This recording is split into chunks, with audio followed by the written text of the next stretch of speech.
नमस्कार, ANB news देख रहे हैं आप और मैं हूं आपके साथ हितेंद्र। अगर आपको खुद में या अपने परिवार के किसी सदस्य में कोरोना वायरस के लक्षण दिखाई दे रहे हैं तो आप इसे बिल्कुल भी नजरअंदाज ना करें।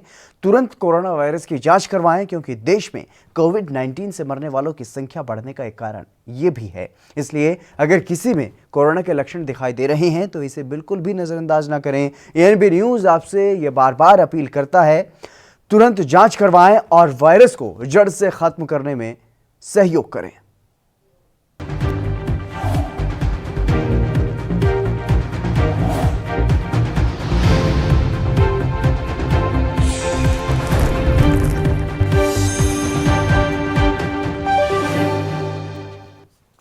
चलिए बढ़ेंगे खबरों में। देश में कोरोना वायरस की स्थिति को लेकर के केंद्रीय स्वास्थ्य मंत्रालय ने संवाददाता सम्मेलन किया और भारत में इसके प्रभाव को लेकर के जानकारी साझा की गई। मंत्रालय ने यह भी बताया है कि भारत में कोविड-19 के मामलों में वृद्धि हो रही है, लेकिन वायरस से होने वाली मृत्यु दर में कमी आ रही है। स्वास्थ्य मंत्रालय के सचिव राजेश भूषण ने यह भी बताया है कि पहली बार कोविड-19 से होने वाली मृत्यु दर 2% से कम हुई है। उन्होंने बताया कि भारत में वर्तमान में कोरोना से होने वाली मृत्यु दर 1.99% है। माननीय प्रधानमंत्री जी ने 10 राज्यों के मुख्यमंत्रियों के साथ एक समीक्षात्मक बैठक की, जो वीडियो कॉन्फ्रेंस पर आयोजित की गई। ये 10 राज्य हैं कर्नाटका, तमिलनाडु, आंध्रा, तेलंगाना, पंजाब, गुजरात, महाराष्ट्र, उत्तर प्रदेश, बिहार और पश्चिम बंगाल। ये 10 राज्य देश भर के कोविड के 80% एक्टिव केसेस और लगभग 81% कोविड संबंधी मृत्यु इन राज्यों में दर्ज की गई है। इसलिए इन राज्यों के साथ बात करना महत्वपूर्ण है। इस डिज़ीज़ के प्रति जो लड़ाई हो रही है उसको सफलता की ओर बढ़ाने के लिए आज की इस बैठक में सर्वप्रथम इन 10 राज्यों में जो कोविड की स्थिति है उसके बारे में एक प्रस्तुतिकरण स्वास्थ्य मंत्रालय द्वारा किया गया। माननीय प्रधानमंत्री जी ने कहा कि कोरोना के खिलाफ लड़ाई में कंटेनमेंट, कॉन्ट्रैक्ट ट्रेसिंग और सर्विलेंस ये सबसे प्रभावी हथियार है। दूसरी महत्वपूर्ण बात जो माननीय प्रधानमंत्री जी ने कही वो ये कि सभी राज्य सरकारों का ये प्रयास होना चाहिए कि जितने नए पॉजिटिव केस आते हैं उनके क्लोज कॉन्टैक्ट्स का न केवल ट्रेसिंग बल्कि उनकी टेस्टिंग और आइसोलेशन या हॉस्पिटलाइजेशन पहले 72 घंटे में कर लिया जाना चाहिए। इससे संक्रमण को रोकने में और मृत्यु दर को कम करने में हम आगे बढ़ सकेंगे। ये दूसरी महत्वपूर्ण बात माननीय प्रधानमंत्री जी, हम सबका उद्देश्य कोविड की मृत्यु दर को 1% से नीचे लाने का होना चाहिए। यहाँ मैं आपको बताना चाहूँगा कि जब हम आपसे बात कर रहे हैं उस समय कोविड की मृत्यु दर देश में पहली बार 2% से नीचे आ गई है और आज वो 1.99% है। तो ये तीसरी महत्वपूर्ण बात माननीय प्रधानमंत्री जी ने कही। माननीय प्रधानमंत्री जी ने ये भी कहा कि ये जो तीनों चीज़ें हैं ये की जा सकती हैं, इनको सफलता से किया गया है और इसका सबसे जो बड़ा उदाहरण है वो एनसीआर के ज़िले हैं और दिल्ली है, जहां भारत सरकार के निर्देश पर स्वास्थ्य मंत्रालय के नेतृत्व में एक स्ट्रैटेजी बनाई गई और उस स्ट्रैटेजी के तहत काम किया गया। और एनसीआर के ज़िले खासकर गाज़ियाबाद, गौतम बुद्ध नगर जो उत्तर प्रदेश में है, झज्जर, फरीदाबाद, सोनीपत और गुड़गांव जो हरियाणा में है और दिल्ली का जो क्षेत्र है, इसमें न केवल रिकवरीज बढ़ी बल्कि मृत्यु दर कम हुई और एक्टिव केसेस की संख्या कम हुई।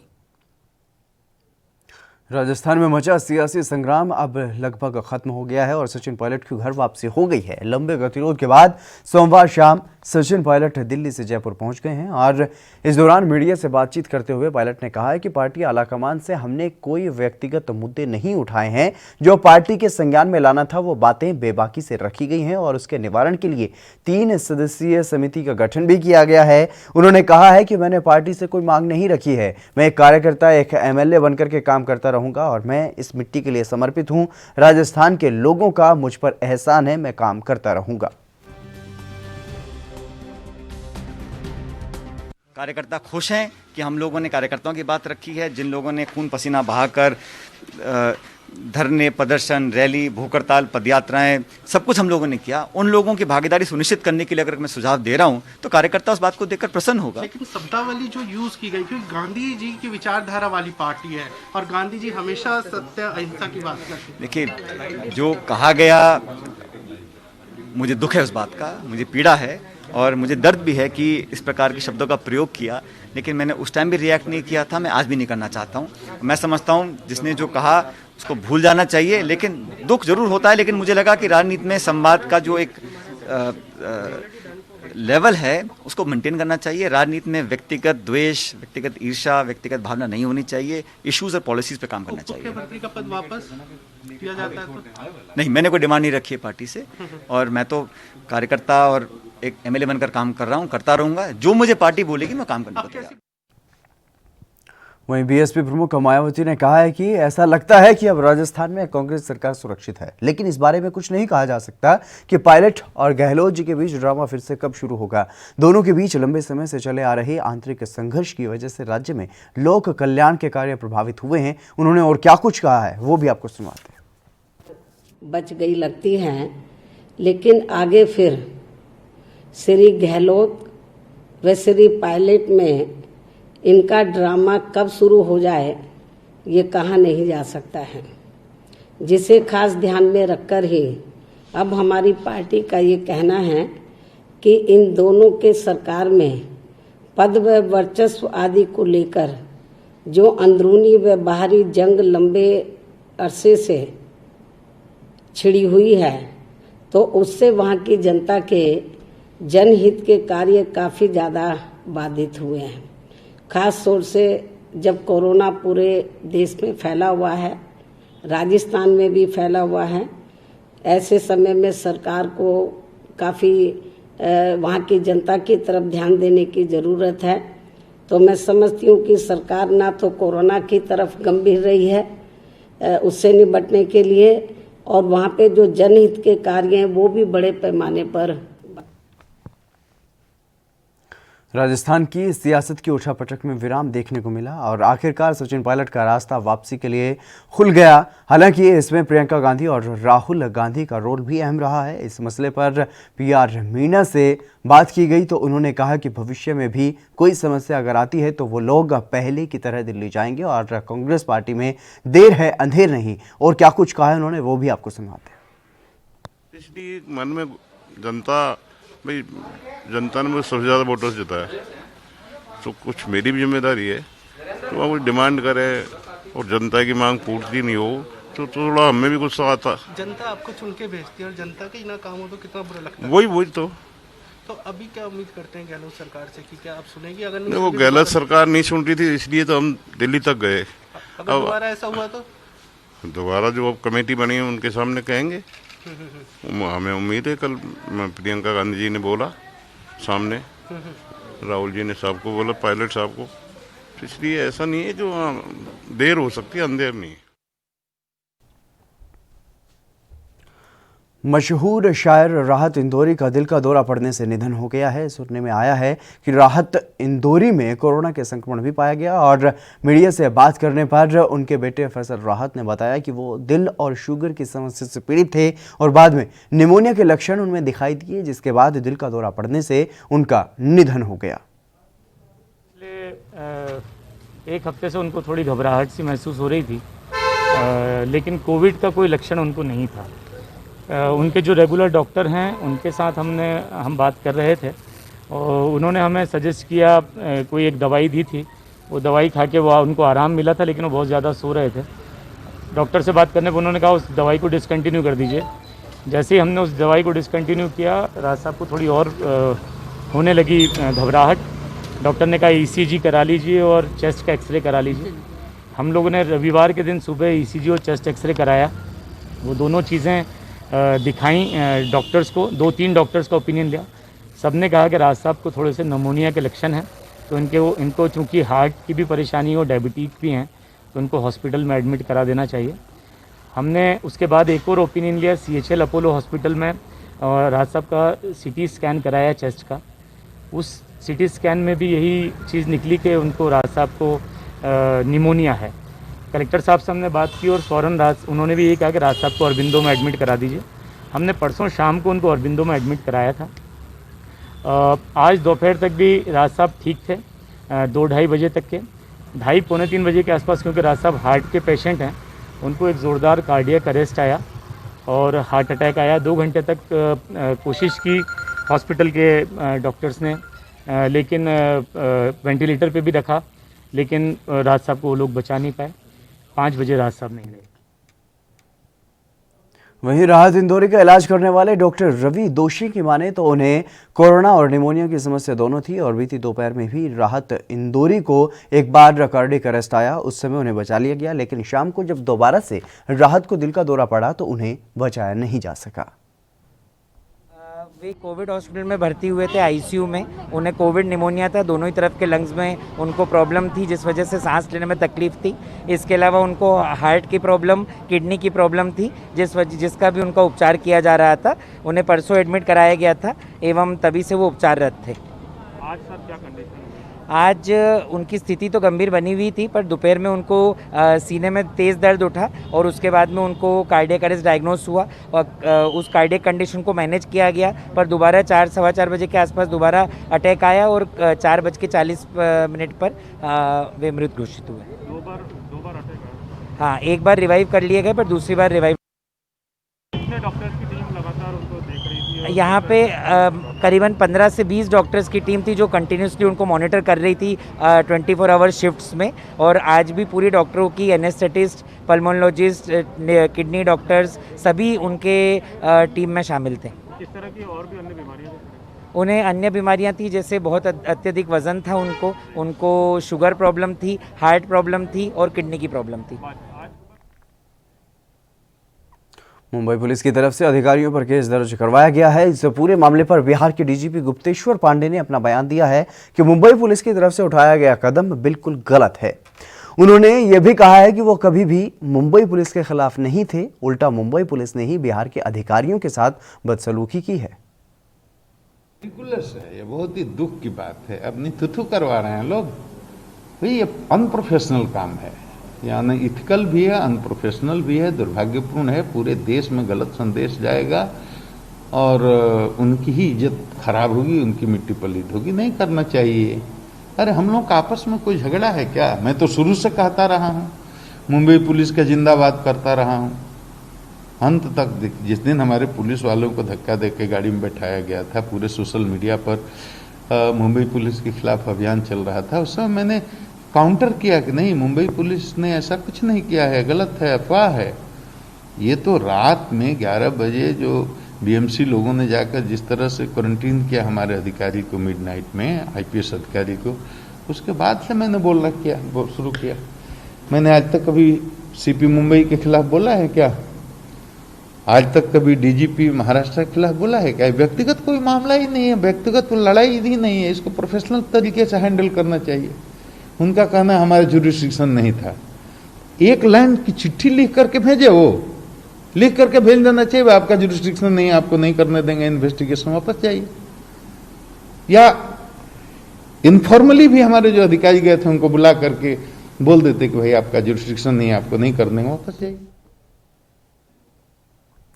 जम्मू कश्मीर का बम्बोर केसर प्रसिद्ध है और केसर की गुणवत्ता को बढ़ाने के लिए जिले में एक टेक स्पाइस पार्क तैयार किया गया है, जिससे उत्पादकों को खास सुविधा मिलने वाली है। और अब केसर तैयार करने में उत्पादकों को मेहनत कम करनी पड़ेगी और अब मशीनों से केसर तैयार किया जाएगा, जिससे अच्छी गुणवत्ता का केसर बनेगा।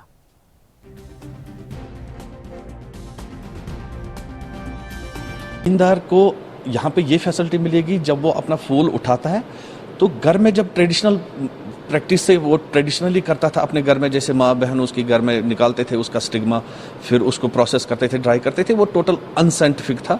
तो उसमें उसका क्वालिटी मेंटेन नहीं रहता था और उसको फिर मार्केट में वैसा प्राइस नहीं मिलता था। एक बहुत बड़ा ऑब्जेक्टिव यही है गवर्नमेंट का कि हम उसकी क्वालिटी को बरकरार रखें। जितनी ज़मीन से निकाल के वो फूल उसके उस स्टिग्मा में या जिसको हम ज़ैफ़रान कहते हैं उसमें जो क्वालिटी वहाँ थी वही हम मेंटेन करें। तो यहाँ आके बिल्कुल जी, यहाँ पे उसको प्रोसेसिंग के लिए यहाँ पे ला सकता है, अपने फूल ला सकता है। हमने क्रेट्स रखे उसके लिए 10,000 क्रेट्स रखे, हर एक फैमिली को दे सकते हैं हम। उसमें लाके यहाँ पे अपना स्टिग्मा सेपरेशन कर सकता है, यहाँ से जो उसमें से अपना लच्छा जिसको वो कहता है उसमें से सैफरान अपना फूल से निकाल के उसको हम साइंटिफिकली यहाँ पे ड्राई करके देते हैं। पैकिंग जो हमारी फैसिलिटी यहाँ पे है इसका ऐसा है कि हमारे पास सैंपल जो ये जो लॉट है टेस्ट होके आएगा, उसकी बाकायदा ग्रेडिंग होगी। जैसे ग्रेड 1 है, ग्रेड 2 है या ग्रेड 3 है, 3 ग्रेड्स होंगे। उसी हिसाब से हम यहाँ पे पैकिंग करेंगे। पैकिंग हमारे पास 2 किस्म की होगी, मैनुअल पैकिंग भी होगी और ऑटोमेटिक भी होगी। जैसा कि आप देख रहे हैं हमारे पास ऑटोमेटिक फिलर्स यहाँ पे लगे हुए हैं। ये एक्सक्लूसिवली और हाई प्रिसीजन मशीन है, मेड इन जर्मनी। इसमें वेट जो है हम यहाँ पे फीड करेंगे और जो वेट हम फीड करेंगे उसी हिसाब से फिलिंग होगी। तो ये हमारी ऑटोमेटिक फिलिंग होगी और दूसरा हमारा मैनुअल होगा। ये डिपेंड करेगा कि हमारा जो किसान है वो किस किस्म का प्रोडक्ट, प्रोसेस्ड सैफरान अगर होगा तो उसमें ऑटोमेटिक फिलिंग होगी, अनप्रोसेस्ड होगा जिसको हम फिलामेंटस भी कहते हैं या लच्छा कहते हैं, उसकी मैनुअल पैकिंग होगी। जो कश्मीरी सैफरान है, this is the best in the world. हमारा सबसे ज़्यादा कंपटीटर ईरान है, but kind of saffron quality की नस्बत से जो हमारा कश्मीर का सैफरान है, this is the best in the world. और बेस्ट उस नस्बत से है कि इसमें 3 कंपोनेंट जो सैफरनिल, पिकोक्रोसीन एंड क्रोसीन, जो 3 कंपोनेंट्स है जिस पे इंटरनेशनल ट्रेडिंग होती है, उसमें जिसके जो वैल्यूज़ है वो काफ़ी ज़्यादा है in comparison to saffron what's normally in produce in other parts of the country. हाल ही में खबरों में सामने आया कि रूस और इजराइल कोरोना की वैक्सीन बनाने में काफ़ी आगे हैं और रूस ने तो अपना ट्रायल राष्ट्रपति पुतिन की बेटी को पहला टीका लगा करके कर दिया है। इस हालत में भारत को सहायता मिलेगी या नहीं, इस पर एम्स के डॉक्टर रणदीप गुलेरिया ने मीडिया के साथ अपने विचार व्यक्त किए हैं। और भारत द्वारा मदद करने के बाद इजराइल ने भी भारत में कोरोना को जाँचने के लिए जो मशीनरी भेजी है जो बहुत लाभदायक रहेगा। अब इजराइल ने भी कुछ इक्विपमेंट यहाँ पे भेजा है जो उनके यहाँ पे यूज़ हुआ है कोविड में, जिससे पेशेंट के साथ इंटरेक्शन कम हो पाए और हेल्थ केयर वर्कर्स हमारे प्रोटेक्ट रहें। रोबोटिक इक्विपमेंट है, टेली कंसल्टेशन का है, हेल्थ टेली मॉनिटरिंग इक्विपमेंट है। हम इसको यूज़ करेंगे और अगर लगेगा कि इसकी यूटिलिटी है तो ये लार्ज स्केल में भी कई हॉस्पिटल में भी यूज़ हो सकता है। कुछ ऐसे इक्विपमेंट है जो मुझे लगता है कि कोविड के बाद भी इसकी यूटिलिटी है, क्योंकि ये रूरल एरिया में या छोटे शहरों में भी इसकी यहाँ पे डॉक्टरों की कमी है, वहाँ पे ये पेशेंट की मॉनिटरिंग के लिए काफ़ी यूज़फुल रहेगा। तो मेरे ये मानना है कि एक बहुत अच्छा कदम है और इससे हम दोनों देशों का जो रिश्ते हैं वो आगे बढ़ेंगे और इसको आगे ले जाने की ज़रूरत है। सर, तमाम टूल्स को एम्स में भी यूटिलाइज करेंगे सर? अभी तो शुरू में सब एम्स में ही यूज़ करेंगे, उसकी यूटिलिटी देखेंगे, कंपनी वालों से बात करके इसकी इंस्टॉलेशन होगी, कैसे हम इसको बेस्ट इंडियन सेटअप में यूज़ कर सकते हैं, क्योंकि ये बाहर से आया तो अभी तो ये इजराइल में यूज़ हो रहा था। उसके बाद इसको हम देखेंगे कि हम आगे इसको कैसे रोल आउट कर सकते हैं। गुलेर सर, रशिया ने जिस तरह से रजिस्टर किया है, कितनी बड़ी खबर है और कैसे हमको देखना चाहिए? अगर रशिया की वैक्सीन सक्सेसफुल होती है और वो हमें क्रिटिकली देखना पड़ेगा कि वो सेफ़ है और इफ़ेक्टिव है, सेफ़ कि उससे कोई साइड इफ़ेक्ट ना हो और एफिकेसी हो कि उससे अच्छी इम्यूनिटी आ रही है और प्रोटेक्शन दे रही है। अगर ये दोनों चीज़ें ठीक बैठती हैं तो ये बहुत कदम है कि एकदम वैक्सीन मिल सकती है। इंडिया के पास कैपेसिटी है कि उसकी मास प्रोडक्शन कर पाए और इससे जो वैक्सीन जो स्टडीज ट्रायल्स हैं वो और इफेक्टिव हो जाएंगी, वैक्सीन और जल्दी आ जाएगी। लेकिन ये जो दोनों चीज़ें हैं ये एक साइंटिफिक वर्ल्ड में क्लियर होनी चाहिए कि ये वैक्सीन सेफ़ है और इफेक्टिव है। पश्चिम बंगाल के बीजेपी अध्यक्ष दिलीप घोष ने पश्चिम बंगाल की सरकार को आड़े हाथों लिया है। मीडिया से रूबरू होते हुए घोष ने कहा है कि केंद्र की योजनाओं से पश्चिम बंगाल के लोगों को वंचित रखा जा रहा है और साथ ही ये भी कहा कि लॉकडाउन कोरोना को देखते हुए नहीं, बीजेपी को रोकने के लिए लगाया गया है। देखिए ये जो लगभग 8 करोड़ किसान जिससे लाभान्वित होने वाले हैं किसान सम्मान निधि, और करोड़ों लोग स्वास्थ्य परियोजनाओं का लाभ मिलने वाला है जिनको, गरीब लोगों को, इससे बंगाल के लोगों को वंचित रखा गया है केवल राजनीतिक कारणों से। इसलिए बार बार हम इसका जिक्र करते हैं। मुझे लगता है कि स्वाभाविक रूप से यहाँ के अभिभावक के रूप में गवर्नर ने भी इसका जिक्र किया है और यहाँ की सरकार को इसके बारे में सोचना चाहिए।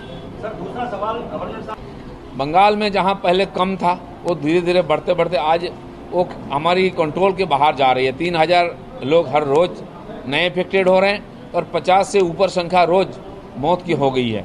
तो आज तक 3 महीना से लगातार प्रयास के बाद सरकार रोक नहीं पाई, इसलिए क्योंकि यहाँ लॉकडाउन ना किसी कभी ठीक से लगा। आज जो लॉकडाउन में कड़ापन हो रहा है, क्यों? भाजपा को रोकने के लिए, भाजपा का प्रोग्राम रोकने के लिए किया जा रहा है। कोरोना को रोकने के लिए लॉकडाउन नहीं है, ये भाजपा को रोकने के लिए हो रहा है। ये पॉलिटिकल डिसीजन है, बार बार हम बोल रहे हैं। इसीलिए यहाँ की सरकार की कभी इच्छा नहीं थी, कोरोना को रोका गया। लॉकडाउन हुआ तो कहीं रिलैक्सेशन है, कहीं कड़ाई है। तो क्यों ऐसा है? अगर कोरोना से लड़ने के लिए एकमात्र रास्ता लॉकडाउन है तो सब जगह कड़ाई से लगना चाहिए, और नहीं हो रहा है। उसका परिणाम बंगाल के लोगों को आज भुगतना पड़ रहा है। साहब के साथ कल चीफ मिनिस्टर का मीटिंग 2 बार 3 बार यहाँ टीम भेजा है परिस्थिति को स्टडी करने के लिए, सुझाव देने के लिए। यहाँ सरकार ना तो सहयोग किया है बल्कि उनका अपमान किया है, उनके साथ विरोध किया है। बाकी प्रदेश में भी किया है, लोगों ने उसका फायदा उठाया, उसका लाभ मिला उनको। तो यहाँ केवल राजनीति किया जाता है। प्राइम मिनिस्टर 5 बार 6 बार सारे चीफ मिनिस्टर के साथ मीटिंग किया है। हमारे चीफ मिनिस्टर जाती नहीं है, वीडियो कॉन्फ्रेंस में रहती भी नहीं है, और रहती तो केवल पैसा की डिमांड करती है, बाकी कोई बात नहीं है। तो नेचुरली यहाँ की जो सिचुएशन है वो खराब हो रही है। जहाँ जहाँ लोगों ने प्रयोग किया, उसका लाभ मिला है, उसका अनुभव यहाँ उपयोग में लाना चाहिए। इनकी इच्छा नहीं है, तो इसीलिए बंगाल के लोग बीच में से पीछे जा रहे हैं और सरकार राजनीति कर रही है। यहाँ चीफ मिनिस्टर खुद राजनीति कर रहे हैं, बयान बदलते रहते हैं, उनके वेबसाइट में बोलते हैं, प्रेस में बोलते हैं इतना बेड खाली है, और लोग देखिए हॉस्पिटल से हॉस्पिटल भटकते रहते हैं और रास्ते में मारे जाते हैं, बीमार होते हैं, जहर पी जाते हैं। गुजरात के अहमदाबाद में मौसम विभाग के निदेशक जयंत सरकार ने यह बताया है कि 1 जून से अब तक गुजरात में 58% बारिश हुई है और जिले के 5 दिनों के अंदर 13 अगस्त तक बंगाल की खाड़ी और उसके आसपास एक लो प्रेशर एरिया बनेगा, जिसकी वजह से 13, 14, 15 अगस्त को यहां पर बारिश बढ़ेगी। और क्या कुछ कहा उन्होंने वो भी आपको सुनवाते हैं। 24 आवर्स में गुजरात रीजन में वाइड स्प्रेड रेनफॉल हुआ है और सौराष्ट्र कच्छ में स्कैटर्ड प्लेसेस में रेनफॉल हुआ है। गुजरात रीजन में आइसोलेटेड प्लेसेस में heavy to very heavy rainfall भी हुआ है। अभी तक जो 1 जून से लेके टिल टुडे जो गुजरात स्टेट में जो क्यूमुलेटिव रेनफॉल है वो है 58%। टोटल सीजनल जो रेनफॉल है उसका 58% हमको मिला है। अभी जो अगले 5 दिनों में जो सिनॉप्टिक सिचुएशन है, जैसे मैंने कल भी बोला है, अराउंड 13 अगस्त एक लो प्रेशर एरिया बनेगा north west Bay of Bengal neighbourhood 13 अगस्त। सो हम एक्सपेक्ट करेंगे कि 13, 14, 15 को एक हमको हमारा स्टेट में रेनफॉल बढ़ेगा। Okay, day 1 and day 2 that is 11th and 12th को रेनफॉल जो है गुजरात रीजन में फेयरली वाइड स्प्रेड रहेगा। आइसोलेटेड प्लेसेस में heavy to very heavy rainfall रहेगा। सौराष्ट्र कच्छ में डे 1, डे 2 में स्कैटर्ड प्लेसेस में रेनफॉल रहेगा। कोई वेरी हेवी या हेवी रेनफॉल का वार्निंग नहीं है। लेकिन सौराष्ट्र कच्छ में डे 3, डे 4, डे 5 में heavy to very heavy rainfall का वार्निंग है। डे 5 में एक्सट्रीम हेवी रेनफॉल का भी वार्निंग है। गुजरात रीजन में all this 5 days heavy very heavy rainfall का वार्निंग है। डे 5 में गुजरात रीजन में भी एक्सट्रीम हेवी रेनफॉल का वार्निंग है। थंडरस्टॉर्म वार्निंग नहीं है। फिशर्स वार्निंग डे 1, डे 2 में हमारे कोस्ट में नील है। डे 3, डे 4, डे 5 में फिशरमैन वार्निंग हमारा north and south Gujarat coast में है। ओके, हाई विंड है, strong wind 45 to 55 kilometre per hour हम एक्सपेक्ट कर सकते हैं day 3, day 4 and day 5। Uttar Pradesh सरकार बेटियों की इज्जत बचाने के लिए एंटी रोमियो जैसा अभियान चलाकर उन्हें सुरक्षा प्रदान करने की बात तो करती हुई नजर आती है, लेकिन प्रदेश में महिलाओं के साथ अपराध है जो रुकने का नाम नहीं ले रही हैं। जहां नाबालिग किशोरियों के साथ छेड़छाड़ और बलात्कार जैसी संगीन घटनाएं आमतौर पर देखने को मिल रही हैं, ऐसा ही एक वाकया मैनपुरी के थाना बिछुआ में देखने को मिला है, जहां पर दरिंदगी और हैवानियत की शिकार हुई 15 वर्षीय किशोरी जब 2 माह की गर्भवती हो गई। किशोरी के गर्भवती होने की जानकारी होते ही पूरे गांव में हड़कंप मच गया और पुलिस ने किशोरी का मेडिकल करवाया, जिसके बाद आरोपी के खिलाफ मुकदमा दर्ज किया गया। हम अपने छोटे भाई के साथ खेत पे गए थे जी। कब गई थी? 17 मई को। हाँ, फिर 17 मई को गए थे तो रामकिशोर आया, मेरे छोटे भाई का गला दबा दिया, डरा धमका के घर भगा दिया और मुझे जबरदस्ती अपनी मड़ी पर ले गया। ठीक। वहीं पे मेरे साथ बलात्कार किया। अच्छा, ये रामकिशोर हैं कौन? क्या? ये घनश्याम पांडे के मामा हैं। अच्छा, यहाँ मामा रहते थे क्या उनके? हाँ। ये घनश्याम क्या कौन है इस गांव के? इस गांव के प्रधान है। पूर्व प्रधान है। हाँ। फिर क्या हुआ? तुमने वहाँ से आके क्या अपनी मम्मी पापा को घटना को नहीं बताया? नहीं। क्यों? उसने धमकी दी थी, अगर तू घर कहेगी जाके तो तेरे पापा को जान से मार दूंगा। जी साथ रहते हैं। हाँ। और मकाते गुल्लो दबा दिया था। तुम्हारा? तो कहाँ गए थे तुम? मकात गए थे, खेतन में। अच्छा, किनको? पापा को बुलाने गए थे? फिर तुम्हें भगा दिया? तो तुमने अपनी दीदी को नहीं बताया? अच्छा, क्या कह दिया था? हैं? अच्छा, संगे थे तो क्या कह दिया था कि भाग? तूने अपने पापा को बता दिया तो तेरे पापा को गोली मार दूंगी। जी बोला। थाना क्षेत्र में एक तलीपुर गली में एक किशोरी के साथ रेप कांड हुआ है। सब पूरा मामला क्या है और कितने दिन पहले किया गया था? ये कल विश्वास थाने पर एक एप्लीकेशन प्राप्त हुई थी जो ग्राम दिल्लीपुर कैलई है वहाँ से, और उसने ये आरोप लगाया था गांव के ही एक व्यक्ति द्वारा एक 15 वर्षीय युवती के साथ दुष्कर्म किया गया है। इस तहरीर पर थाना विश्वा में मुकदमा पंजीकृत किया गया, इसका इन्वेस्टिगेशन किया गया, पीड़िता को मेडिकल के लिए भेजा गया। इसमें जो नामित अभियुक्त है उसको गिरफ्तार कर लिया गया है, विवेचना की जा रही है और विवेचना से जो भी तथ्य आएंगे उसके आधार पर। तो सर जानकारी मिली है कि क्या गर्भवती तो वहाँ से गर्भवती भी है, ये क्या है? अभी ये मेडिकल का विषय है, पीड़िता का मेडिकल कराया जा रहा है और जैसे ही मेडिकल प्राप्त होगा इस संबंध में। चलिए फिलहाल रुकेंगे एक छोटे से ब्रेक के लिए, जल्द हाजिर होंगे।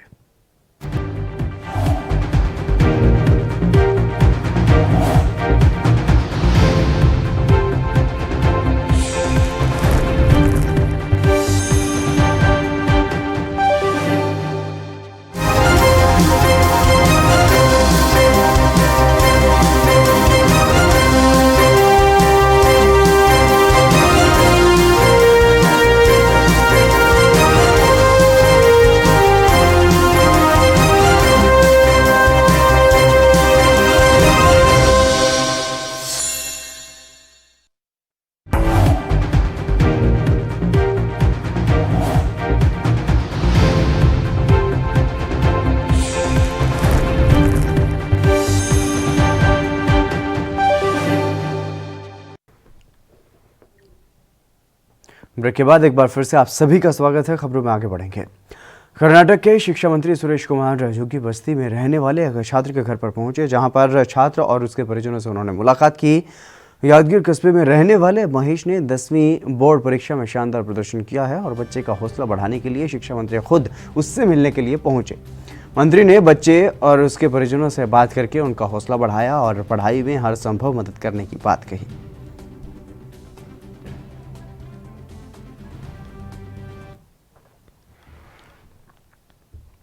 रूस के राष्ट्रपति व्लादिमीर पुतिन ने मंगलवार को ऐलान किया है कि उनके देश ने कोरोना वायरस की पहली वैक्सीन बना ली है और व्लादिमीर पुतिन ने यह भी दावा किया है कि ये दुनिया की पहली सफल कोरोना वायरस वैक्सीन है, जिसे रूस के स्वास्थ्य मंत्रालय ने मंजूरी दे दी है। और इतना ही नहीं, व्लादिमीर पुतिन ने यह भी कहा है कि उनकी बेटी ने भी इस वैक्सीन को लिया है और समाचार एजेंसी AFP की जानकारी के मुताबिक इस वैक्सीन को मॉस्को के गामेलिया इंस्टीट्यूट में डेवलप किया गया है और मंगलवार को रूस के स्वास्थ्य मंत्रालय ने वैक्सीन को सफल करार दिया है। और इसी के साथ व्लादिमीर पुतिन ने यह ऐलान किया है कि रूस में जल्द ही इस वैक्सीन का प्रोडक्शन भी शुरू किया जाएगा और बड़ी संख्या में वैक्सीन की डोज बनाई जाएगी।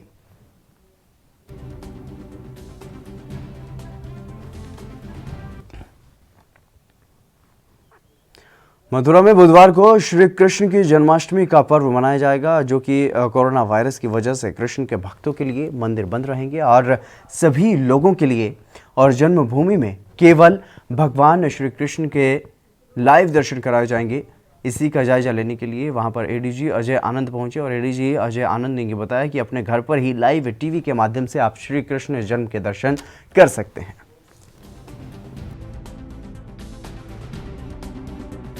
आज जन्मभूमि स्थल पर आए, क्या जायजा लिया था? नहीं, कल जन्माष्टमी को देखते हुए मैं यहाँ पे अपने पुलिस की सुरक्षा व्यवस्था की समीक्षा करने आया था और समस्त हमारी तैयारियाँ पूरी हो गई हैं। कोविड-19 के तहत जो प्रोटोकॉल है उसका हम लोग अनुपालन करेंगे और उसी के तहत यहाँ पे जन्माष्टमी जो भव्यता से मनाई जाएगी उसका लाइव प्रसारण होगा। मैं आप सभी के माध्यम से सभी जनता के लोगों से ये निवेदन करना चाहूँगा कि जन्माष्टमी का पर्व अपने घरों में रहकर मनाएं और कृष्ण भूमि परिसर से जो भी पूजा का लाइव प्रसारण होगा, जन्म का प्रसारण होगा, उसको अपने घर में देख के उसका आनंद उठाएं। जन्माष्टमी को लेकर के लोगों में भ्रम की स्थिति बनी हुई थी। कोई 11 तो कोई 12 अगस्त को जन्माष्टमी बता रहा था और ज्योतिषाचार्यों की माने तो जन्माष्टमी का त्यौहार हर साल 2 दिन ही होता है। इस बार भी ऐसा ही हो रहा है। आज हरियाणा के जींद के मंदिरों में जन्माष्टमी का त्यौहार मनाया जा रहा है और वहां पर मौजूद हमारे संवाददाता परमजीत परमार ने जायजा लिया है। आज का जो दिन है बेहद ही खास दिन है। आज जो है जन्माष्टमी का त्यौहार है और हम जींद में एक मंदिर के बाहर मौजूद, आप देख सकते हैं ये मंदिर का नज़ारा है। यहाँ पे जो है मंदिर को सजाया गया है और आज जो है भगवान कृष्ण का जो है जन्म हुआ था और इस दिन त्यौहार को जो है बड़े धूमधाम से मनाया गया है और जो लोग हैं, जो श्रद्धालु हैं, वो जो है मंदिरों में अपनी जो है मनोकामना पूरी करने के लिए लड्डू गोपाल के दर्शन के लिए मंदिरों में आए हुए हैं। और आप देख सकते हैं ये जो तस्वीर है लड्डू गोपाल की, इसको यहाँ पे जो है स्थापित किया गया है और जो श्रद्धालु आएंगे वो जो है इनको यहाँ पे झूला झुलाएंगे। मंदिर की तरफ से जो है काफ़ी व्यवस्था की गई है। हालांकि जिस प्रकार से कोरोना महामारी चली हुई है, जो है पहले जो है इस दिन जो है श्रद्धालुओं में काफ़ी उत्साह होता था और इस दिन का जो है श्रद्धालु बेसब्री से इंतज़ार करते थे। लेकिन अब की बार जो है जो मंदिर है मंदिरों में जो है रौनक जो है अब की बार देखने को नहीं मिली है। हमारे साथ यहाँ के पुजारी जी, उनसे बात करते हैं। अच्छा जी, किस तरह की व्यवस्था की गई मंदिरों की तरफ से? मंदिरों की तरफ से सैनिटाइज की और मास्क की व्यवस्था की गई है। सोशल डिस्टेंसिंग को देखते हुए सबको दर्शन कराया जाएगा। 5-5, 10-10 के उसमें इधर इस गेट से दर्शन करेंगे और परले गेट से चलते जाएंगे। अपनी मनोकामना करेंगे और भगवान जी से ये प्रार्थना करेंगे कि इस कोरोना महामारी से इस संसार को छुड़ाया जाए। तो इस दिन जो है मंदिर को इस दिन भगवान श्री कृष्ण जी के जन्म उपलक्ष्य के अंदर उनके जन्मदिन के उपलक्ष्य में सजाया जाता है। बहुत अच्छी और बहुत ही हिंदू धर्म की मान्यता के अनुसार बहुत ही बड़ा दिन माना जाता है। तो पुजारी जी, यहाँ पे जो है लड्डू गोपाल की जो मूर्ति है उसको स्थापित किया गया है। जो श्रद्धालु आएंगे तो वो यहाँ पे जो है लड्डू गोपाल का झुला के जा रहे हैं। हाँ तो जी, आपको क्या कहना चाहेंगे? मतलब जो वो ऐसा है जी, हमारे हिंदू धर्म की मान्यता है कि ठाकुर जी को जो जब झुलाएंगे और अपनी मनोकामना रखेंगे, उनके सामने रखेंगे, तो वो परमात्मा हमेशा ही सबकी मनोकामना को पूर्ण करते हैं। इसलिए हम मन से उनकी पूजा करते हैं और सबके कष्टों को हरने वाले ठाकुर जी सबकी मनोकामना पूरी करेंगे। पुजारी जी, जैसे पहले मंदिरों में रौनक होती थी, लेकिन इस दिन जो है आज मंदिरों में इतनी रौनक देखने को नहीं मिली है, क्या कहना है? ये कारण है जी महामारी का, क्योंकि हर इंसान को महामारी से बच करके और भगवान की पूजा करनी चाहिए और प्रार्थना करनी चाहिए कि परमात्मा हमें इस महामारी से बचाए। बिल्कुल, जो मंदिर के पुजारी हैं उनका साफ तौर पर यह कहना है कि इस दिन जो है मंदिरों में रौनक होती थी और जो श्रद्धालु हैं वो जो है लड्डू गोपाल के दर्शन करने के लिए आते थे। हमारे साथ यहाँ जो श्रद्धालु हैं उनसे बात करते हैं।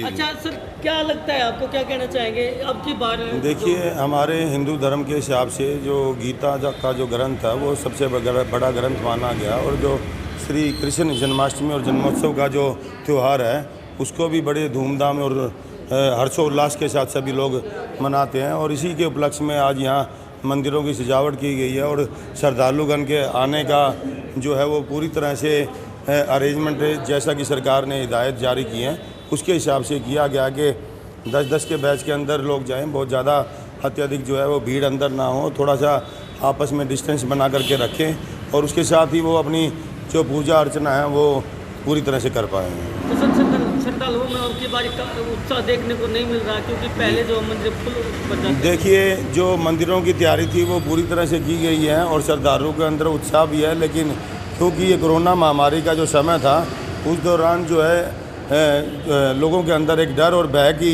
भावना पैदा हो गई, जिसकी वजह से जो छोटे बच्चे हैं या सीनियर सिटीजन हैं वो लोग अभी डर के मारे घरों के बाहर नहीं निकल पा रहे हैं। लेकिन जो आम जनता से सरकार की जो अपील थी कि भाई मास्क का उपयोग करते हुए सभी लोग जो है एक बैच के अंदर 8 से 10 के बैच में मंदिरों के अंदर जा सकते हैं और अपनी पूजा अर्चना और भगवान को जो प्रार्थना है वो की जा सकती है। बहुत सी जगह पर जो है श्री कृष्ण भगवान की पालकी बनाई गई है, कहीं पे हवन यज्ञ किए जा रहे हैं और सभी लोगों का ये मानना है कि भाई इस हवन यज्ञ के माध्यम से भी जो है वो परमात्मा जो है इस महामारी से छुटकारा दिलाने का प्रयत्न करेगा और अच्छी मंगल कामना सभी लोग जो है उनका साफ तौर पर ये कहना है कि इस दिन जो है मंदिरों में जो भगत जन हैं, जो श्रद्धालु हैं, उनकी काफ़ी संख्या में भीड़ होती थी। लेकिन अब की बार जो है जो श्रद्धालु हैं उनको जो है एक बार श्रद्धालु आएंगे और वो जो है लड्डू गोपाल के दर्शन करके वापसी जाएंगे। उसके बाद जो है 5 जो श्रद्धालु आएंगे उसके बाद वो दर्शन करके जाएंगे। लेकिन मंदिरों को पूरा सजाया गया है और इस दिन का जो है बेसब्री से इंतज़ार श्रद्धालुओं को रहता है। और मंदिर के पुजारी के द्वारा बताया गया है कि पहले जो श्रद्धालु आएंगे उनके हाथों को सैनिटाइज किया जाएगा और उसके बाद जो है मास्क लगाना मुंह पे अनिवार्य है और सोशल डिस्टेंस का जो है श्रद्धालु पालन करेंगे। मेरे सहयोगी सोनू कुमार के साथ परमजीत पवार, ANB न्यूज़, जींद। बिहार के किशनगंज के स्थानीय वरिष्ठ माध्यमिक स्कूल में अलग ही मामला सामने आया है। यहाँ पर स्कूल प्रशासन दुविधा में है कि काम कैसे करे, लेकिन काम में रुकावट डालने वाला कोई विभाग नहीं और ना ही कोई व्यक्ति है। स्कूल प्रशासन एक बंदर को लेकर के दहशत में है, जो काम करना तो दूर किसी को सलीके से वहां पर रहने भी नहीं देता। शिक्षकों की माने तो बंदर ने उत्पात मचा रखा है और कई बच्चों को वो अब तक काट भी चुका है और हाल ही में हो रहे नामांकन के कार्य को भी वो प्रभावित कर रहा है। इसलिए विभाग से गुजारिश की गई है कि जल्द ही बंदर की समस्या का समाधान किया जाए और उसको वहां से पकड़ा जाए।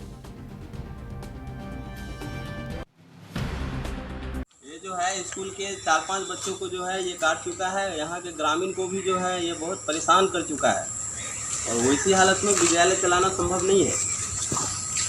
इसलिए मैं अपने सरकारी महकमाओं से ये इल्तिजा करता हूँ कि इसको जल्द से जल्द जो है इसको संरक्षण में लिया जाए। विगत कई दिनों से एक बंदर जो कहाँ से आया उसका कोई अता पता नहीं है। पूरे विद्यालय परिसर को परेशान कर रखा है। यहाँ के बच्चों को, यहाँ के स्टाफ को प्रतिदिन जो है वह काट रहा है, जिससे हम लोग काफ़ी परेशान हैं।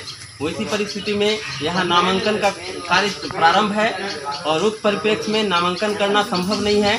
इसलिए मैं प्रशासन से निवेदन करता हूँ कि इस बंदर को अविलंब जो है इनको अपने संरक्षण में लिया जाए ताकि विद्यालय में नामांकन का कार्य प्रारंभ किया जा सके। इसकी सूचना मैं वीडियो के माध्यम से दे रहा हूँ। हिमाचल के धर्मशाला में कोरोना महामारी के चलते कॉलेज के छात्रों को प्रमोट करने की मांग की गई है। आम आदमी पार्टी ने कॉलेज के अंतिम साल के छात्रों को छोड़कर के सभी कॉलेज के छात्रों को प्रमोट करने की अपील की है और इसके लिए एक मांग पत्र भी SDM को सौंपा गया है। मुख्यमंत्री के नाम ये और राज्यपाल के नाम ये ज्ञापन सौंपा गया है, जिसमें छात्रों की मांग को उठाया गया है। और आम आदमी पार्टी के नेता का ये भी कहना है कि छात्रों में शिक्षा को लेकर के पैदा हो रहे मानसिक तनाव को दूर करने के लिए प्रदेश सरकार को उन्हें प्रमोट कर देना चाहिए। ज्ञापन जो आज दिया है हमने, ये स्टूडेंट्स को लेके अंडर ग्रेजुएट क्लासेस के BA, BCom, BSc इंजीनियरिंग के हों, चाहे कोई भी हो, सेमेस्टर सिस्टम के हों चाहे दूसरे हों, एनुअल सिस्टम, तो उनको बिना वक्त गवाए एक भी सेकंड उनको प्रमोट किया जाए अगली क्लासेस में। देखिए, हमने 7 दिन के लिए प्रार्थना करी है माननीय मुख्यमंत्री जी से, गवर्नर साहब से, डिप्टी कमिश्नर जी से, वाइस चांसलर जी से कि 7 दिनों के अंदर जल्द से जल्द कार्रवाई करें। अगर नहीं करते हैं ये तब सोचेंगे कि आगे की रणनीति क्या है। ये फाइनल ईयर्स के जितने भी हैं, चाहे इंजीनियरिंग के हों, चाहे BA अंडर ग्रेजुएट क्लासेस के हों, BCom के हों, किसी भी सिस्टम के क्यों ना हो, उनके लिए नहीं। हमारा ये है first year second year under graduate classes है, फर्स्ट ईयर सेकेंड ईयर के लिए उनको एग्जाम करा जाएगा और प्रमोट करा जाएगा। हिमाचल के जिला कुल्लू से खबर सामने आई है, जहां पर कुछ स्कूलों द्वारा कोरोना कॉल में सरकार के तय मापदंड से अधिक फीस वसूलने की शिकायत मिली है और अभिभावकों द्वारा शिकायत करने पर शिक्षा विभाग स्कूलों की मान्यता तक रद्द कर सकता है। इसकी निगरानी के लिए भी कमेटियां गठित की जा रही हैं। आरोप है कि कई निजी स्कूल या ट्यूशन के अलावा अन्य सभी गतिविधियों की फीस भी वसूल रहे हैं, जो आमतौर पर स्कूल लगने के दौरान ली जाती है, जिसकी शिकायत अभिभावकों की तरफ से की गई है और विभाग इसके बाद एक्शन मोड में भी आ गया है। मेरे पास जो है वो अलग अलग मोड से शिकायतें पहुंची है, डायरेक्टर साहब से भी पहुंची है और डीसी साहिबान की तरफ से भी पहुंची है मेरे पास से शिकायत। और उसका इस प्रकार से है कि सबसे पहली शिकायत मेरे पास डीएवी माहौल स्कूल की पहुंची थी। 27 मई 2020 को सरकार ने आदेश जारी किए थे कि केबल और केबल ट्यूशन फीस ही उसी पर्टिकुलर मंथ की ली जाए, परंतु इन्होंने अपने पोर्टल में एडमिशन के बाद डाल दिया था 3-3 महीने का फीस का कलेक्शन का शेड्यूल। इसलिए पेरेंट्स ने फर्स्ट टाइम जो है वो जून तक फीस डाल दी थी। उसके बाद विद्यालय प्रबंधन ने ये कह कर के फीस वापस कर दी कि केवल और केवल 1 महीने की ली जाएगी, आप 2 महीने की फ़ीस जो है वो ट्यूशन फीस बच्चों की वापस कर दी जाएगी। इसलिए मैंने वहाँ के लिए inquiry officer Shrimati Neelam madam inspection wing में जो है उनको लगाया था। वो अपनी टीम के साथ जाकर के इसका मुआयना करके मुझे पूरी डिटेल दे दी है, जो कि आगे फर्दर प्रेषित कर दी चुकी है डिप्टी कमिश्नर साहिबान। और दूसरा विद्यालय मेरे पास देवभूमि सीनियर सेकेंडरी स्कूल जिगात खाने का है, जहाँ की 2-3 कंप्लेंट एक टेलीफोनिकली भी आई, मुझे लिखित तौर पर भी आई, और इसका स्पष्टीकरण भी देवभूमि स्कूल के प्रबंधन से भी आज आया हुआ है। पंजाब पुलिस के एक इंस्पेक्टर बलजिंदर सिंह पर जाति सूचक शब्दों के इस्तेमाल और पीड़ितों को नंगा करने का भी आरोप है और ये मामला अब वीडियो वायरल होने के बाद तूल पकड़ रहा है। गिरफ्तारी से बचने के लिए आरोपी इंस्पेक्टर ने अग्रिम जमानत याचिका लगाई है, लेकिन पहले लुधियाना कोर्ट ने और अब पंजाब हरियाणा हाई कोर्ट ने उनकी याचिका को खारिज कर दिया है, जिसके बाद पीड़ित पक्ष के वकील ने आरोपी इंस्पेक्टर की गिरफ्तारी की मांग की है। हाईकोर्ट ਵਿੱਚ इंस्पेक्टर बलजिंदर सिंह ने बेल फाइल की सी, जिसकी आज हेयरिंग सी। मानयोग हाईकोर्ट ने आज हेयरिंग दौरान बड़ी डिटेल शेयरिंग सुन तो बाद उन्होंने इंस्पेक्टर बलजिंदर सिंह जी जिन्हें एक खन्ने प्यो बाप बेटे ਨੂੰ एक दलित मुंडे नंगा करके उसकी वीडियो बनाई सी। वीडियो बनाने तो मगरों उसने वो वायरल की थी। दलित मुंडे के कास्ट के प्रति उन्होंने गलत शब्दावली यूज़ की थी। उस पर उन्होंने एंटीसिपेटरी बेल फाइल की थी, जिस आज मानयोग हाईकोर्ट ने हुक्म फरमाते और डिसमिस करती है एंटीसिपेटरी बेल। तो मैं ये गुजारिश करना चाहना सिट के चेयरमैन IG लुधियाना रेंज ਨੂੰ, SSP लुधियाना रूरल ਨੂੰ ਤੇ SP ਹੈੱਡਕੁਆਟਰ ਖੰਨਾ ਨੂੰ ਕਿ ਇਸ ਦੋਸ਼ੀ ਨੂੰ ਜਲਦ ਤੋਂ ਜਲਦ ਅਰੈਸਟ ਕੀਤਾ ਜਾਵੇ। ਇਹਨੂੰ ਹੀ should be put behind bars immediately without any delay. देश भर में जन्माष्टमी की कई जगहों पर धूम देखने को मिली है। चंडीगढ़ के इस्कॉन मंदिर में भी खासतौर पर तैयारियां की गई। कोरोना को ध्यान में रखते हुए सभी तैयारियां यहां पर पूरी तरह से की गई और सैनिटाइजेशन स्क्रीनिंग की सुविधा भी यहां की गई। सोशल डिस्टेंसिंग को ध्यान में रखते हुए मार्किंग भी की गई।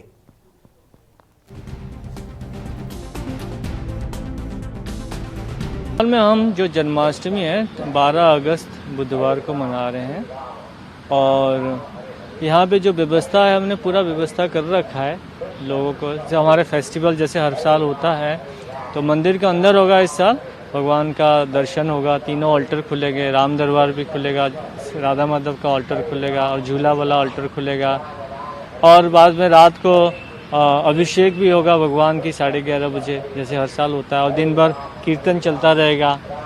और लोगों को आने के लिए दर्शन के लिए सुविधा तो बना हुआ है, जैसे कि हमारा पूरा बैरिकेडिंग सिस्टम है, लोगों का थर्मल स्कैनिंग होता है और sanitisation, hand sanitation, body sanitisation और सारे गोला बना हुआ है सोशल डिस्टेंसिंग के लिए, सारी व्यवस्था है। लेकिन एडमिनिस्ट्रेशन की तरफ से अगर प्रॉपर हमें परमिशन एंड फैसिलिटी मिलता है 100 मंदिर खुलेंगे, वो नेगोशिएशन में है एडमिनिस्ट्रेशन का पुलिस के साथ। अगर दे अलाउ कि फिर हम खोलेंगे, अदरवाइज में भी नहीं खोलेंगे। नहीं तो लेकिन सबको ऑनलाइन दर्शन करने की पूरा मौका है। और हमारा जो सारे फेस्टिवल का फेसबुक में, इस्कॉन चंडीगढ़ के फेसबुक में, इस्कॉन चंडीगढ़ की यूट्यूब चैनल में, और फास्ट वे जो केबल टेलीविज़न है वो भी इस प्रोग्राम का पूरी तरह से प्रसारण करेंगे अपने चैनल्स में, सारी जगह होगा। तो ऑनलाइन सब लोग दर्शन कर सकते हैं। सुबह 4:30 से लेके रात की 12:30 बजे तक पूरा प्रोग्राम ऑनलाइन रहेगा सारा कुछ। कोरोना संकट के चलते इस साल मध्य प्रदेश में गणेश उत्सव पर सार्वजनिक पंडाल लगाने की मनाही है, जिसके चलते मूर्तियों की खरीद कम हो रही है। और वहीं एक मूर्तिकार का कहना है कि उन्होंने पैसे उधार लेकर के मूर्तियां तैयार की थी, लेकिन अब जो पैसा खर्च कर दिया है वो पैसा वापस नहीं आ पा रहा है, क्योंकि कोरोना के चलते बिल्कुल भी कमाई नहीं है।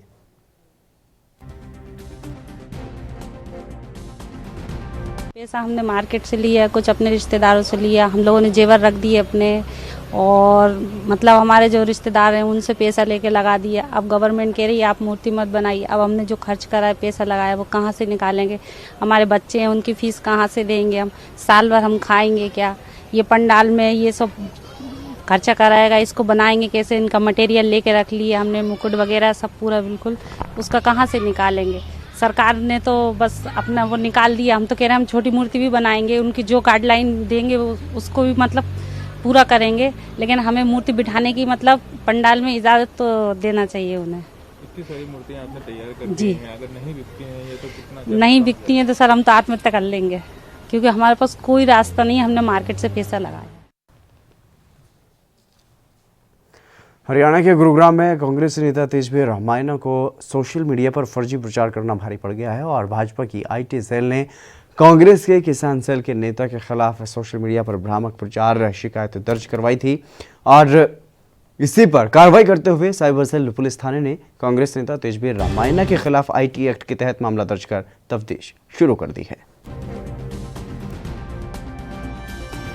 मेरे पास भारतीय जनता पार्टी हरियाणा के आईटी और सोशल मीडिया के प्रदेश का दायित्व है। कांग्रेस नेता के खिलाफ मामला दर्ज कराया आपने, क्या कुछ मामला है, एक बार बताएं। मैंने ये मामला एसीपी साइबर को दिया था, जिसके अंदर जो कांग्रेस के नेता हैं किसान सेल के, वो अपने आप के फेसबुक पोस्ट पे लिखते हैं कि तेजवीर मान्या जी वाइस चेयरमैन है किसान सेल के, उनके खिलाफ हमने ये मामला दर्ज करवाया है कि उन्होंने 4 दिन पहले हमारी एक पार्टी की मीटिंग हुई थी, जिसमें हमारे यशस्वी प्रदेश अध्यक्ष ओम प्रकाश धनखड़ जी ने वो बैठक ली थी, जिसके अंदर जो किसानों के 3 अध्यादेश आए हैं उसकी वर्कशॉप आयोजित की गई थी। उस मीटिंग की बातें जो कि मनगढ़ंत उन्होंने अपने हिसाब से फेक न्यूज़ बना के अपनी वॉल पे डाली, जिसमें उन्होंने ये बोला कि जो बड़ौदा का चुनाव है वो जाट और नॉन जाट के बीच की बात है। धनखड़ जी चाहते हैं कि जाट को टिकट मिले और मुख्यमंत्री जी चाहते हैं कि नॉन जाट को टिकट मिले। उसके अलावा उन्होंने ये दिखाया कि मुख्यमंत्री और धनखड़ जी के बीच में बिल्कुल नहीं बनती है, और उन्होंने अपनी फेसबुक पोस्ट में ये भी लिखा कि वहाँ पे कुछ कार्यकर्ताओं को धनखड़ जी ने बहुत बुरी तरीके से डांटा, जो कि बिल्कुल मनगढ़ंत बातें हैं। उस बैठक में जो वर्कशॉप थी वो सिर्फ और सिर्फ जो नए किसानों के अध्यादेश आए हैं उसके विषय में ये बैठक थी। बिहार के रोहतास में एक महिला की मौत से सनसनी फैल गई है, और सासाराम इलाके में महिला का शव फंदे से लटका हुआ पाया गया। सूचना मिलने पर पुलिस मौके पर पहुंची।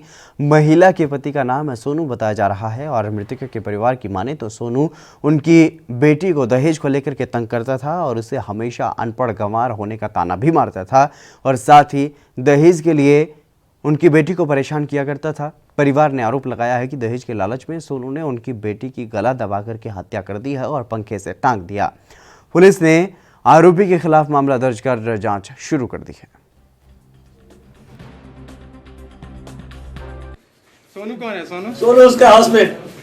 फिर बाद में बोला अनपढ़ गंवार, तू मर जाओगी तो अच्छा होगा, ये वो पूरा ये दोनों बहन चारों रहीसन बहुत इतना टॉर्चर हो जाए, न जाए दसन, न खाए दसन, न पिए दसन, टाइम से दिन वह खटा दसन, 1 घंटा भी सोते तो मार के जगह दसन किया यहाँ पे सोने। आपको घटना का खबर कब मिली? आज सुबह परिवार खबर दिया है बगल से। अब बगल में परिवार आता है उसका। हरियाणा के सोनीपत में खरखोदा के कोऑपरेटिव बैंक के अधिकारियों और कर्मचारियों की बड़ी लापरवाही का मामला सामने आया है। दरअसल बैंक के स्टोर रूम में सांड घुस गया और निकल नहीं पाया, जिसके चलते उसकी वहीं पर मौत हो गई। बताया जा रहा है कि सांड कई दिन पहले बैंक के स्टोर रूम में घुसा था और भूख प्यास की वजह से उसकी वहीं पर मौत हो गई। वहीं बैंक प्रबंधक का ये कहना है कि उस रिकॉर्ड रूम में कई साल पुराना रिकॉर्ड भी रखा है और ये भी माना है कि ये बैंक कर्मियों की भी कहीं ना कहीं इसमें लापरवाही रही है। जो स्टोर रूम में सांड जा घुसा, जो कि कई दिन बीत जाने के बाद जब सांड के शरीर से बदबू आने लगी तो इस बात का पता चला, जिसके बाद पुलिस की मौजूदगी में उसे बाहर निकाला गया। और वहीं मामले को लेकर के एक शिकायत बैंक प्रबंधन के खिलाफ क्षेत्रवासी गौवंश रक्षकों की तरफ से दी गई है, जिस पर खरखोदा पुलिस मामले की जाँच कर रही है।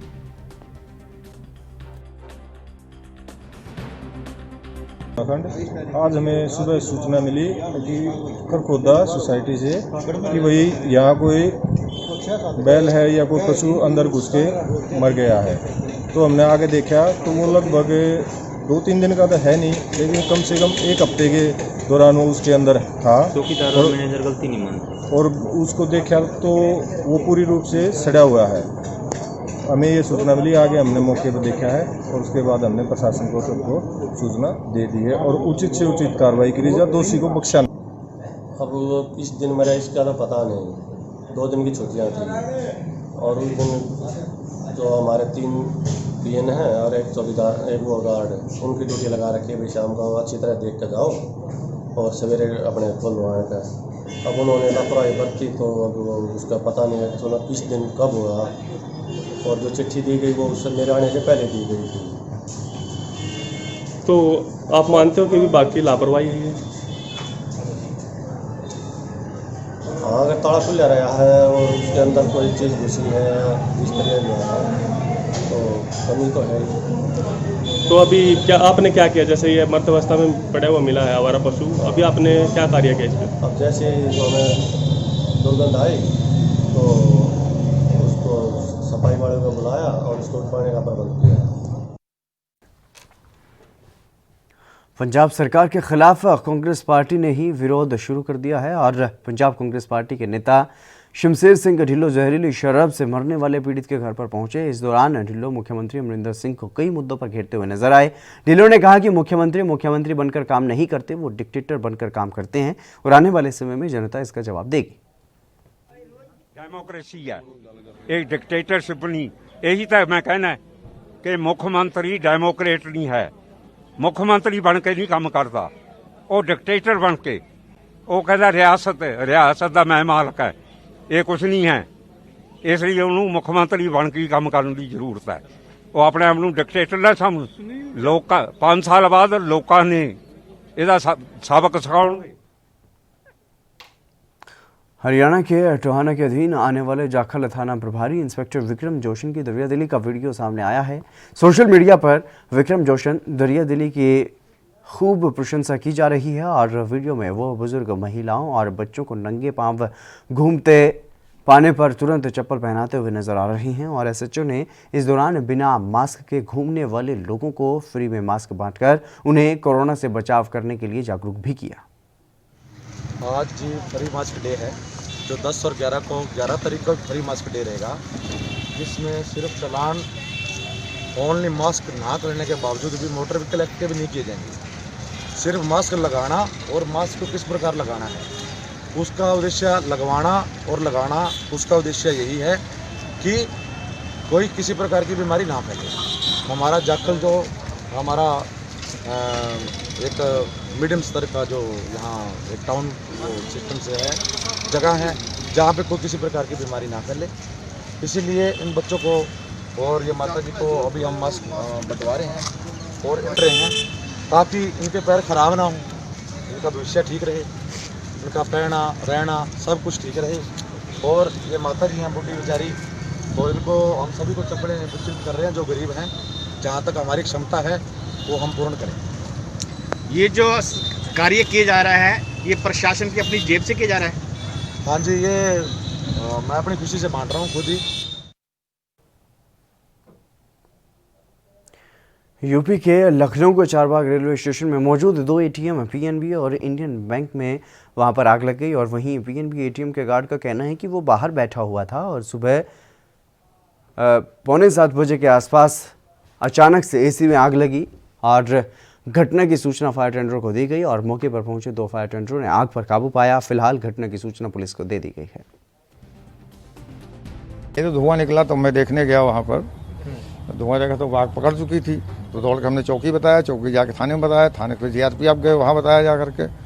तब तक फ़ोन कर ये लोग कर चुके रहे जीआरपी वाले, तो फिर फायर ब्रिगेड हमने भी फ़ोन किया तो कहीं गाड़ी निकल चुकी है। तब तक आई तो आग पकड़ चुकी थी भयंकर। तो कितनी फायर की गाड़ियाँ यहाँ पे आई थी? 2 आई हैं। 2 आई थी। लगभग कितनी देर में आग पर काबू पाया गया था और कितनी देरी हुई थी उनको आने में? क्या देरी की वजह से ये आग इतनी बड़ी हो गई थी? नहीं, थोड़ा टाइम तो कर लग गया है, इतना टाइम कुछ दिया ध्यान नहीं रहा, इतना हुआ वो हम दौड़ भागे में पड़े थे, ध्यान नहीं दे पाए कितना। चलिए फिलहाल मेरे साथ खबरों में बस इतना ही, दीजिए इजाजत, नमस्कार।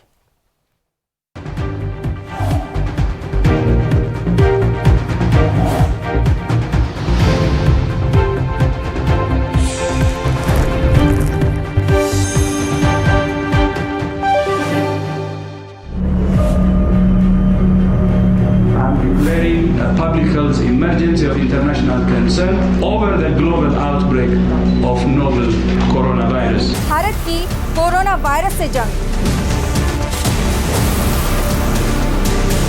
आपको चाहिए पूरी जानकारी के लिए